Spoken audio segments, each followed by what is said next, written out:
The Stretch Clinic is a physical therapy clinic.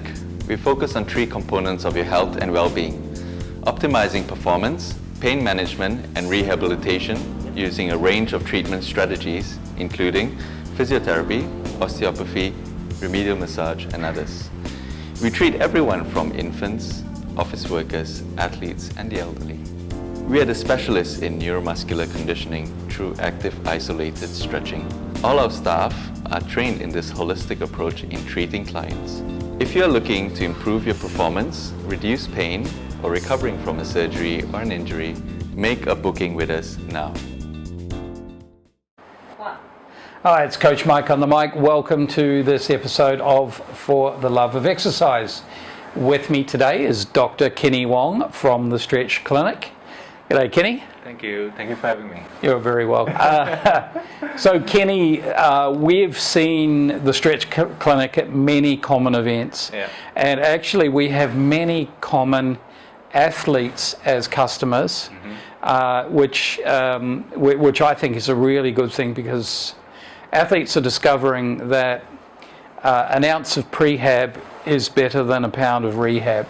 And in the quest and search for marginal gains, we're seeing a lot of athletes, particularly the more, I'm going to say some of the more enlightened ones that have come via some of the new sports, like, for example, Spartan racing, where they are really thinking through what marginal gain looks like. And I'd love you now to introduce to everyone your offerings, because you're quite different in the market here in Singapore, and you have been here for 3 years now, and also in Kuala Lumpur. We'd love you to introduce what your point of difference is and talk us through how you diagnose and how you treat your clients. Well, one of our core products with all our therapists, being physiotherapists, is active isolated stretching. Right.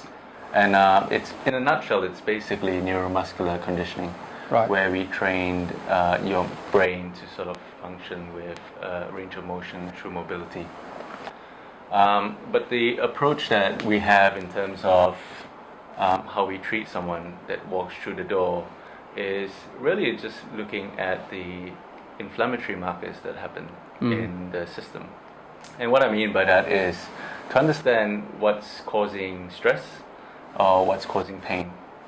A huge number of athletes that come through the door don't necessarily have pain, but they want to really understand how can they improve their performance, Right. whether it is through mobility or understanding the inflammatory process that's happening in their system. Right. Yeah. Okay. Yeah, we've seen. So my experience over the years in coaching, also, I always knew and understood that if somebody did something long enough or hard enough on wrong biomechanics, they were going to break.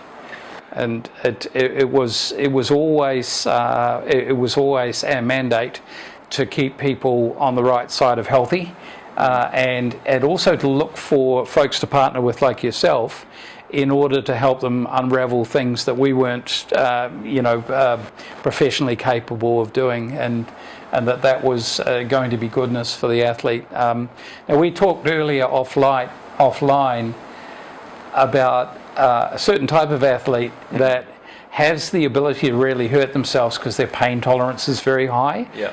And they may not actually identify that that's bad pain, rather than just normal fatigue. Yeah, it's quite common with especially the endurance athletes, where Right. they endure a lot of pain, and it reaches a point where they sort of desensitize their body to enable them to keep training at that level. Yeah. And so when you get athletes that come through the door that are highly tolerant to pain, Yeah. and they're already in pain, then it comes with a lot of repercussions as well. It does. So talk us through how you would go about managing such an athlete, because I found always that these folks would only do something if they thought it was their idea. Yeah. So I think it goes back to the inflammatory markers that we tend to look at.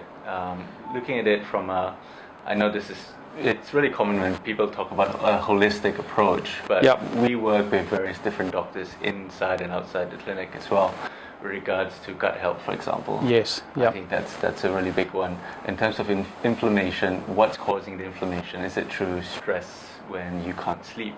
Right. Is it the subconscious mind of being stressed when you're thinking about the races that are coming up? Is it the work that's causing the stress? Is it your diet, your nutrition? Right. Are you intolerant to certain foods that's causing the stress in your system? All of these other things that we would factor in besides just the biomechanics and the repair that an individual needs. But going back to your question with regards to someone that actually has a high pain tolerance, is to basically help them realize that they need to look at the body and listen to their body, and understand what this pain means. And if it's a hard session where they just need a good recovery system, great. But if it's causing pain where it's going to cause wear and tear, which would be detrimental to their sport and themselves long term, that's something that we need to address and let them be aware about it as well. Yeah. You're exactly right. It's really great that you're looking holistically at other areas as well. Gut health, for example, in this part of the world particularly, a lot of people have compromised gut. And they may be eating right, but if the gut health is compromised, then the right things may not be happening as a result of that. Yeah, so that's a very holistic approach. Talk us through all the services that you offer as a clinic. Well, I work with a team of physiotherapists. I'm an osteopath by trade, but our physios are all trained to do the active isolated stretching work. We really focus on the manual therapy work. And what I mean by that is to make sure that you're moving freely, pain-free. Right. That's basically our slogan when we see someone. So physiotherapy being a service, osteopathy, active isolated stretching, and we also do provide the sports massage and therapeutic massage as well. Okay. All right. Can we talk through some case studies without naming any names, unless you want to talk through my shoulder mobility that you helped me with, which I'm very grateful for. But any case studies that you'd like to bring to mind, just as an illustration of the process and the techniques? Yeah, sure. So I had a client that was prepping up for Kona, and he was constantly getting a calf tear. And so we basically tried to look at the biomechanics of what was happening, and it was really apparent that the hip socket was not moving as well as it should, being a very one-dimensional movement when you talk about swimming and cycling and running, where it's just repetitive, same movements, hours and hours. It caused a lot of tension and tightness in certain parts of the way he moved his body. And that delimits his function, and it sort of slowed down his recovery process. Obviously, this guy was not a young guy. He was moving towards his 40s. Right. And because he was getting older, that meant that there was a lot more trouble that was lurking up, being not aware about the problems that was happening. Yeah. So we really just looked at the body a little bit more holistically, and using the active isolated stretching approach to kind of address his mobility issue. And we also worked on all the weak links, which was correcting the imbalances that was happening in his system. And that seemed to really just solve the problem, and he was able to go off and do the Kona as well. Right. So is this a silver bullet fix them in 10 minutes, or is this a progression over time? I think it's just education. I think that's key. These guys, when you talk about athletes, they're willing to put in the work. And they would absorb whatever you tell them, as long as they believe in what you do. Absolutely. And so working with them, it's just amazing to work with athletes at that level, where they would just put in the work and get better. In my experience, the athlete audience that listens to you the most, in my experience, are those that have been injured before, because they know what it took to get back to some sort of normalcy. And even as we have been working with international athletes and professional athletes, some of them who are on some pretty big contracts, their story inevitably is at some stage in their career they had almost a career-threatening injury, and then they started to take things really seriously and become fastidious about all the weak links, eliminating the weak links, and so that they could maximise their performance, but also their endurance or their longevity in the sport as well. Yeah, so I noticed two groups of people. The ones that are not very talented, that get a series of injuries and are humble enough to come in and figure themselves out. Yep. They go off to doing good things. Yes. And then the athletes that are really gifted, that actually listen to what you do, and they go off and becoming Olympic champions and world champions. Right, as well. yeah. So, yeah, it's really Okay, everyone, be one of those two. Either be like Forrest Gump, and whatever you tell me to do, I will do. And that's great. Some of my experiences in coaching is some athletes who are extremely talented and intelligent allowed you to became Forrest Gump and allowed you to shape and give all the inputs for them to be the best that they could be. So be like one of those two, everyone, and don't get broken. All right, so now in your bag of tricks, you've got a whole lot of different things. Some of them are structural, some of them are very hands-on, tissue-related, muscular, neuromuscular, muscular-neuro, dry needling.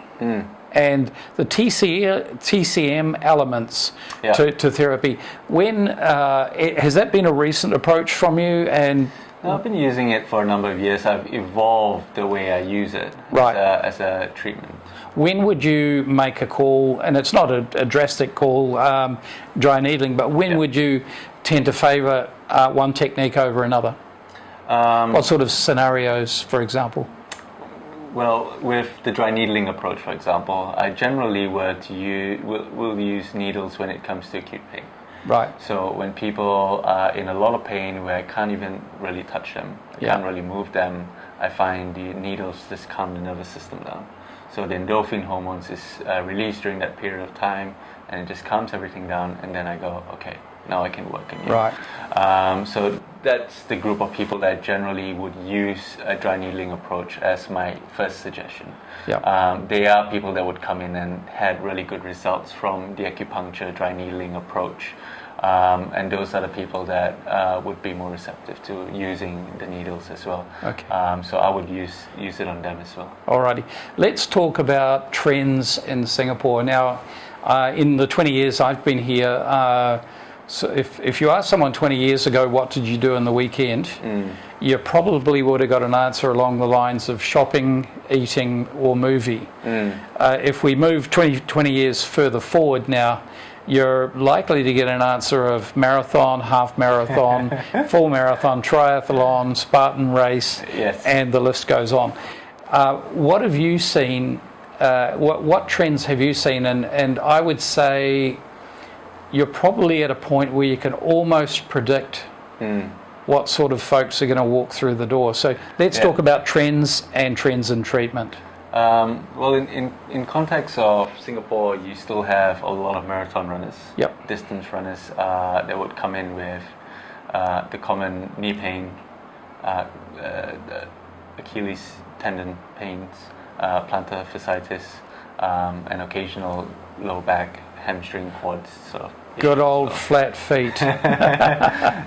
So that's quite common with the marathon runners. Then we have the Spartan races, which is something that's kind of built some traction along the years. Yes. And these athletes it's really interesting because it's so dynamic with the movements and the various different things that they come in with various different injuries where you can't really predict. As well as someone that's just doing one specific movement over and over a period of time. Just an observation, and I'd really appreciate your comments. For what we've observed coming out of endurance sports and being involved a lot with endurance sports over the years, and then getting more involved with Spartan racing, we've noticed there's quite a change, or quite a difference in the athlete body type for the most part. Being more upper body strength centric, as opposed to say pure endurance sports where there's almost no upper body. Does this mean that group of athletes with the bigger upper body mass may have less difficulties or less symptomatic problems than, say, some of the endurance guys who are maybe a little bit more one-dimensional in their training? Yeah, I mean, well, in terms of Spartan racing, it's still an endurance sport. So in a sense, you still got to be a good runner in order to win a race. Yeah. But you're right, it makes it so much more interesting with the upper body strength that you need to have as a component to overcome obstacles. And the moment you miss one obstacle, whether it's by luck or by the fact that you didn't prepare for it, burpees will just push you way back in the pack.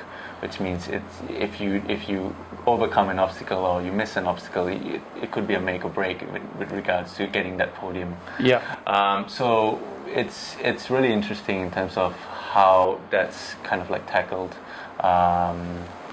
Yeah, I don't know if I answered your question. No, that's good. And I guess there's no 100% rule of thumb with these things. But the other thing I'd like you to touch on is how do you see your business evolving? Because I noticed in your website you're also working with folks my age, and we had a great discussion, which I really appreciated, on mobility and healthy aging. Yeah. Well, I would say 90% of our clients don't necessarily come in through a doctor's referral, as compared to a normal physiotherapy clinic where you get a whole lot of doctor's referrals from post-operation or stuff like that. So generally a lot of people are coming in for one thing, which is longevity. So people are a lot more educated now with the internet and the information that you can get outside, that they know that they want to prioritize health. And the approach that we have, again, is the education. So we really focus on educating all our clients and helping them understand what their body needs at that point in time to become better at whatever they want to achieve, whether it is through mobility, whether it's through increasing a range of motion through your hip joint, whether it's a chronic pain or an acute pain that you're currently experiencing, or whether it's just you being a better athlete and wanting to progress further. All right. Very good. So just to wind up, some quick tips for folks that are listening in, and your top 3 tips for staying in good shape. I would say listen to your body. Yep. Eat well, rest well. Okay, very good. Well, you heard it from Dr. Kenny. And it's been great having Stretch Clinic on, and we really appreciate your services. I appreciated you mobilising my shoulders, and also the feedback from a lot of our mutual athletes has been really great on what you've been doing to keep them healthy, and quite a few of those are very competitive as well, and to keep them at the front end of the race. So it's Coach Mike on the mic, over and out for now. Peace out.